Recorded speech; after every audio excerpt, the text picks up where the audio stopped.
കലിയുഗ ധർമ്മമായ ഹരിനാമ സങ്കീർത്തനം പ്രചരിപ്പിക്കാൻ തന്നെയാണ് ശ്രീ ചൈതന്യ മഹാപ്രഭു സാക്ഷാൽ ഗുരുവായൂരപ്പൻ തന്നെ ഭഗവാന്റെ ഭക്തനായിട്ട് വന്നത്. ചൈതന്യ ചരിതാമൃതത്തിൽ ഭഗവാൻ കുറെ നിർദ്ദേശങ്ങൾ നൽകുന്നുണ്ട് നാമജപത്തിന്. അത് വളരെ പ്രധാനപ്പെട്ടതാണ്. നാമ ബിന കലികാലേ നാഹിയാര ധർമ്മ സർവമന്ത്ര സാര നാമ യേ ശാസ്ത്രമർമ്മ.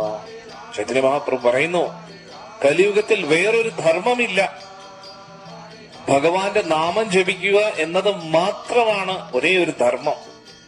നമ്മൾ ബ്രഹ്മചാരിയാണെങ്കിലും ഗൃഹസ്ഥനാണെങ്കിലും വാനപ്രസ്ഥയാണെങ്കിലും സന്യാസിയാണെങ്കിലും എത്ര വലിയ പണ്ഡിതനാണെന്ന് പറഞ്ഞാലും നാമം ജപിച്ചില്ലെങ്കിൽ നമ്മൾ അധർമ്മം ചെയ്തുകൊണ്ടിരിക്കുക, ധർമ്മം ചെയ്യുന്നില്ല. അതുകൊണ്ട് നാമം ജപിക്കുക എന്നത് തന്നെയാണ് ഏറ്റവും വലിയ ധർമ്മം, ഒരേ ഒരു ധർമ്മം. സർവമന്ത്രസാര നാമ യേ ശാസ്ത്രമർമ്മ. എല്ലാ ശാസ്ത്രങ്ങളും പറയുന്നത് ഭഗവാന്റെ നാമം ജപിക്കാം. സദ്യസാധന തത്വജേ കിച്ചു സകല ഹരിനാമ സങ്കീർത്തനെ മിലിവേ സകല. ഒരു വ്യക്തി ഒരു ജീവിതത്തിൽ എന്തൊക്കെയാണോ ആഗ്രഹിക്കുന്നത്, അത് നേടാൻ വേണ്ടി എന്തൊക്കെയാണോ ചെയ്യുന്നത്, ഇതെല്ലാം ഹരിനാമത്തിലൂടെ ലഭിക്കുന്നു.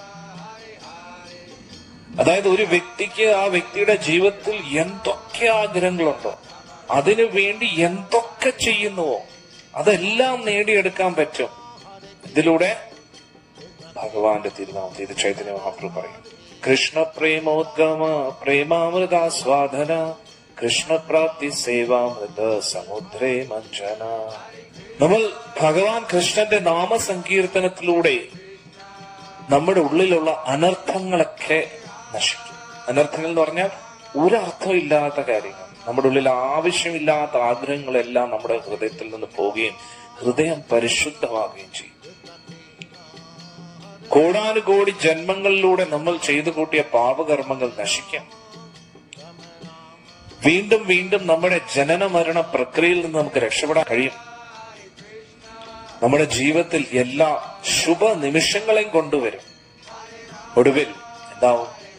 പരമോന്നതമായിട്ടുള്ള പ്രേമഭക്തി. ഒരു ആത്മാവിന് പരമാത്മാവിനോട് തോന്നുന്ന ആ പരിശുദ്ധ പ്രേമത്തിലേക്ക് നമുക്ക് എത്താൻ കഴിയും. നാമജപം. ഹരേ കൃഷ്ണ കൃഷ്ണ കൃഷ്ണ ഹരേ ഹരേ, ഹരേ രാമ രാമ രാമ ഹരേ ഹരേ. മുടങ്ങാതെ നിത്യവും ഹരേ കൃഷ്ണ മഹാമന്ത്രം ഏറ്റവും കുറഞ്ഞത് 16 മാലയെങ്കിലും ജപിച്ചു കഴിഞ്ഞാൽ ക്രമേണ ക്രമേണ ക്രമേണ നമ്മുടെ ഹൃദയം പരിശുദ്ധമാകുകയും ഏറ്റവും ഒടുവിൽ ഇതിന്റെ പരമോന്നത അവസ്ഥയിൽ നമുക്ക് ഭഗവാനോടുള്ള പ്രേമവും ലഭിക്കും. ഈ കൃഷ്ണപ്രേമം നമുക്ക് ലഭിക്കുമ്പോൾ തന്നെ ആ പ്രേമത്തെ ആസ്വദിക്കാനും അവർക്ക് കഴിയും. ആ ഒരു പരമ ആസ്വാദനത്തിൽ ഒരു വ്യക്തിക്ക് ഭഗവാനെ നേരിട്ട് കാണാൻ കഴിയും, ഭഗവാന്റെ സേവനം ചെയ്യാൻ കഴിയും. ഇതാര് പറയുന്നു? ചൈതന്യ മഹാപ്രഭു സ്വയം പറയുകയാണ്.